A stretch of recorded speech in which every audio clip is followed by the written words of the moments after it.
The following is transcribed. Welcome to Bat-Supe, the never-nutritious, definitely delicious podcast dedicated to the old-time radio adventures of Superman and the dynamic duo. Buckle your utility belts for lots of clock watching, plenty of cracking wise, and run-on sentences galore. Before we get to today's adventure, let's pause for this important message. Gang, we're so excited about the news we can hardly stand it. Coming soon, you'll see specially marked cans of Bat-Supe that now feature new Swell Prizes. In fact, our first Swell Prize is going onto the assembly line this week, and boy, you're gonna love it. Of course, it's a secret for now, but believe you me, it's a dandy. And how do you get these Swell Prizes? Well, that's the best part. You don't have to do anything special except have your mom look for specially marked cans of never-nutritious, definitely delicious Bat-Supe the next time she goes grocery shopping. Or maybe the time after that. We're not sure yet. And, of course, it depends on how much of that delicious Bat-Supe you're consuming. But don't worry, it won't be long now. Keep listening for more news on these Swell Prizes, gang. And now, back to Bat-Supe. Battery sold separately.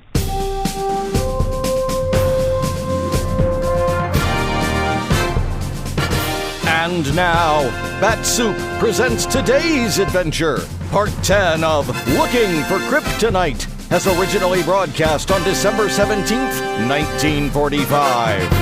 Kellogg's Pep, the super delicious cereal, presents The Adventures of Superman. Faster than a speeding bullet. More powerful than a locomotive. Able to leap tall buildings at a single bound. Look, up in the sky. It's a bird. It's a plane. It's Superman. Yes, it's Superman. And today his friends, Batman and Robin, find themselves prisoners of the secret society they have been trying to find. We'll join them in a moment. But right now, here's a word from Dan McCullough. Say, you know what I heard the other day? Well, I heard that one of the kids in our block always makes it a point to hang around when his mother is making out her grocery list to remind her to get some Kellogg's Pep. Yes, sir, that young fella likes to eat lots of that super delicious whole wheat flake cereal, and he's mighty eager to collect more of those nifty comic buttons Pep is putting out. Aren't they, honeys? The colors are so bright, and the pictures of your favorite funny sheet characters stand out like anything against that clear white background. And how those buttons do show off when you wear them pinned on your jacket or your dress or cap. Why, they make you feel like strutting around. And for doggone good fun, you can't beat the excitement of trading duplicates with your pals and getting another comic button to add to your collection. Maybe it'll be Skeezix or Herbie or even Superman himself. And don't forget how easy it is to collect all 18 different buttons in the series. Now, you don't send in any money, not even a box stop, and you can't buy them anywhere. But every time Mom opens a new package of Kellogg's Pep, there's a swell prize inside for you. One of those humdinger comic buttons, or a military insignia or warplane button. Ask Mom to get you some P.E.P. Pep, made by Kellogg's of Battle Creek. Now, the adventures of Superman. While aiding Superman in his search for 2 stolen pieces of kryptonite, the strange, deadly element which gave the late Atom Man his terrible atomic power, Batman and Robin were captured by a mysterious criminal organization using the symbol of a crescent moon and star, believed by our friends to have knowledge of the kryptonite. In the gang headquarters, a bogus sanitarium near Metropolis, Batman and Robin were placed in a basement dungeon known as Room Zero, where, to their dismay, they watched the steel ceiling slowly move down on them, a fraction of an inch at a time. It is now 8:30 in the morning, and we find them both seated on the cold concrete floor, the lowered ceiling now only inches above Batman's head. Although they have succeeded in loosening the ropes which bound their hands and arms, the situation still seems hopeless. Listen. Ceiling dropped again. What'll we do, Batman? I hate to say it, Robin, but I'm afraid this time we're in a spot we can't get out of. Oh, don't talk like that. If only someone knew we were here. Inspector Henderson or... Oh, while you're dreaming, sonny boy, make it Superman. Sure, why not? What's that? The slot in the bottom of the door. Our friend Mr. Smith probably wants to tell us another bedtime story. If I could only get my hands on him, I'd tell him one that I'd put him to sleep for a long time. Are you gentlemen enjoying the view in there? Sure. Gets better every minute. Why don't you come in and enjoy it with us, Bud? We're sociable guys. Thank you. But I prefer to watch from out here. Let me see. It is just 8:33. The ceiling lowers at a rate of 1 foot per hour. At 9:33, you will have to crouch on your hands and knees. At 10:33, you will be lying flat. At approximately 11 o'clock... All aboard! Train leaving for Buffalo on track 6. Woo-woo! I wonder if you'll find things so amusing at 11 o'clock when the ceiling finally reaches the floor. Dropped another quarter of an inch. Well, my friend... We're very well, thank you. How are you, Mr. Rat? Now, don't be nasty to the gentleman, Robin. You are stupid fools. By now it should be clear to you that we of the Crescent and Star mean business. In a matter of hours, you will both die horrible deaths unless you tell us what we want to know. You mean where we got the silver coin with the crescent and star on it? Yes. And how much do you know about us? Tell me and I will release you. I give you my word. I wouldn't take your word if you swore on a stack of Bibles. Release us first, and then maybe we'll tell you. Maybe. Do you hear that? The ceiling dropped again. This is your last chance to save your lives. I will not give you another. Well, what do you say? Go peddle your papers on some other corner, Bud. All right, then. Die. Die like the stupid idiot you are. Wait, Mr. Smith, come back. What the... So you changed your mind, huh? Well, go ahead, talk. No, Robin. Yes, I'll talk. What do you want to know? Robin. Where did you find that silver coin? In your father's mustache.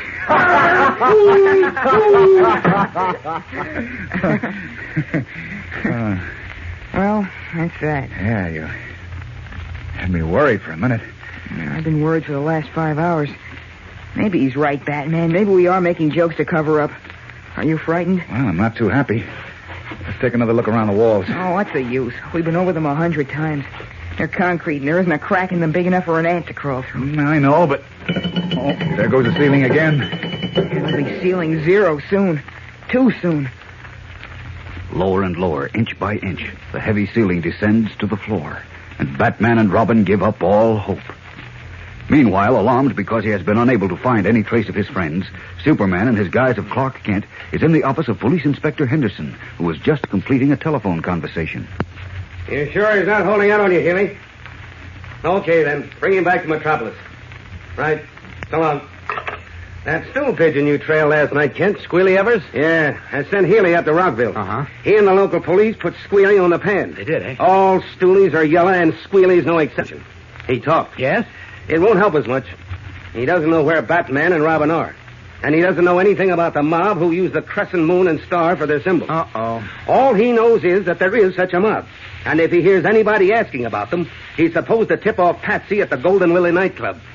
Well, what was he doing at the Golden Lily last night? And why did he skip town? He says when Batman and Robin fought their way out of the dock ambush he walked them into, he figured they'd add up the right numbers and know he'd put in the tip for the ambush at the coffee shop. Uh-huh. So he hustled back there and hid across the street in a doorway. And sure enough, about an hour later, Batman and Robin showed up with you. So he rushed over to the Golden Lily and told Patsy the coffee shop waiter might leak and to expect company. Then Patsy gave Squealy the keys to his car and told him to beat it out of town and lay low for a while. And then I trailed Squealy half the night for nothing. Maybe not. What do you mean, Inspector? Squealy's information gives me a little more ammunition to use on Pat Simo. On whom? Charlie Pat Simo is Patsy, the owner of the Golden Lily. Oh. And I'll bet my shield he's mixed up in the disappearance of Batman and Robin. We know he's somehow tied up with the Crescent and Star mob. And Batman and Robin were last seen at his place. Oh, yes, but that... Now, my hunch is they followed the girl, and she steered them into a trap. And Patsy arranged... Wait a minute. What girl? Oh, yeah. Yeah, I forgot to tell you. I've got it right over here. There you are. Take a look at this photograph, Kent. Uh-huh. You see, we do a little detective work, too. You're not the only Sherlock. Wait, Scott, look, Inspector. This girl's wearing an ornament in her hair, and it's a crescent moon and star. Well, why do you think I showed you the picture?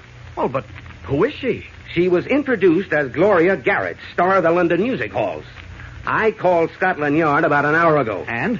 They never heard of Gloria Garrett in London. Uh-oh. And so far, nobody's heard of her here either. Well, now, wait a minute. We can trace her through Patsy, can't we? He and the Crescent and Star mob must have planted her at the Golden Lily and arranged for her to be introduced, knowing that if Batman and Robin were there, they'd follow her. That's what I figure. And as soon as we get Patsy down here, I'm going to put the screws on him. Good.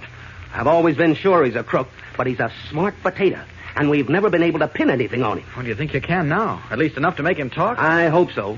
I've got an alarm out for him, and we should pick him up soon. Then we're going to crack this case wide. Excuse me. Sure. Hello? Oh, yes, Donovan. Did you get him? What? No. I see. Okay. Yeah, that's right. See you later. What's the matter, Inspector? They just picked up Patsy. Oh, good. Not so good. They found him floating in the harbor with a knife in his back. Stunned, Clark Kent's jaw drops.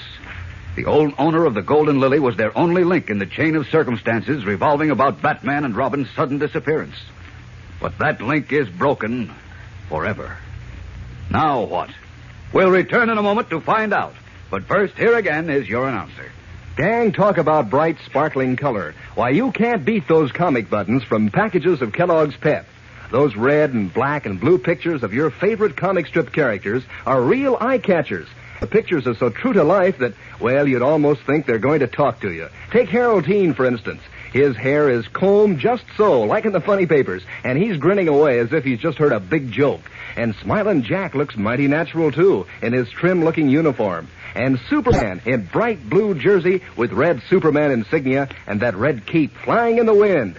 Yes, sir, every single one of those 18 different comic buttons is really on the beam. And you get the extra fun of trading duplicates with your friends, too. So better get busy on your collection. Ask Mom to get you some of that super delicious whole wheat flake cereal, Kellogg's Pep, because that's the only way you can get these comic buttons. You don't send in either money or box tops, and you can't buy them anywhere. But inside every package of Pep, there's an exclusive prize. One of these nifty comic buttons, or a military insignia, or warplane button. It's your prize from P.E.P. Pep, made by Kellogg's of Battle Creek. Now, back to the adventures of Superman. Shocked when they learned that Patsy, owner of the Golden Lily nightclub, had been found murdered, Clark Kent and Inspector Henderson hurried to the club on the waterfront, which in the bright light of day is deserted except for a porter who listlessly sweeps the floor between the empty tables. Searching the place thoroughly, Kent and Henderson finally ended up in Patsy's small private office on the little balcony above the dance floor, where the inspector has gone through the dead man's desk. Not a thing here to show that Patsy even knew about the Crescent and Star mob, Kent. Not a note, not an unexplained phone number, nothing. The boys couldn't find anything at his hotel either. How did he contact them? I don't know, but I'm worried, Inspector. It's 10:15. Batman and Robin have been missing since midnight. Well, I'll admit I'm worried myself. But what can we do? Patsy is dead. We can't find Gloria Garrett, and nobody else can tell us anything about the Crescent and Star. I can't understand how they... Wait a minute. What's that? What's what?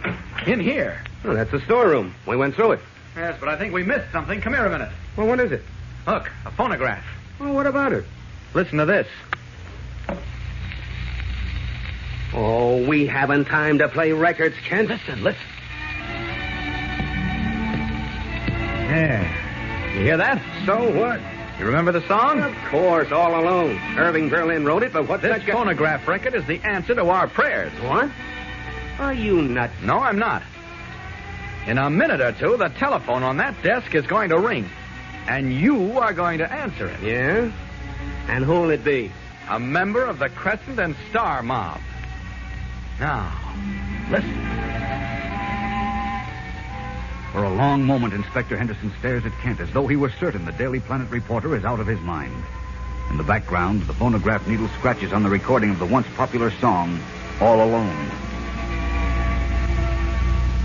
How does Kent know the phone will ring? And why is he so certain it will be a member of the Crescent and Star mob calling? In the meantime, Batman and Robin, with only a scant 45 minutes to go before the ceiling of their incredible torture chamber drops to the floor, are in mortal danger. From now on, the action is tense, exciting, and mysterious. So don't miss a single word of it. Tune in tomorrow, same time, same station, as the famous Batman and Robin join in The Adventures of Superman. Faster than a speeding bullet. More powerful than a locomotive. Able to leap tall buildings at a single bound. Look, up in the sky. It's a bird. It's a plane. It's Superman. Fellows and girls, be sure to follow the adventures of Superman. Brought to you every day, Monday through Friday. Same time, same station, by the grand old Kellogg Company of Battle Creek. And for other thrilling adventures of Superman, see your local newspaper. Superman is also a copyrighted feature appearing in Superman DC publications. Say, gang, get a load of this. Kellogg's Variety's back. That's the famous variety carton of 6 Swell Kellogg cereals in 10 separate packages. Makes breakfast more fun than a picnic. With Kellogg's Variety on the table, you can choose among Kellogg's Rice Krispies, Pep, Corn Flakes, Shredded Wheat Crumbles, and Bran Flakes. Simply help yourself to your favorite. Each box holds a fresh, crisp, heaping portion. So ask Mom to get Kellogg's Variety right away. And be sure to be with us tomorrow for the thrilling adventures of Superman. This is the Mutual Broadcasting System. That was part 10 of Looking for Kryptonite from The Adventures of Superman. Thanks for listening, and be sure to give us a like and subscribe to Bat-Supe so you'll be in the know when we drop new episodes. That'll wrap things up for this episode of Bat-Supe, but be sure to tune in next time when you'll hear Mr. Jones say, "Don't like this. I don't like it at all.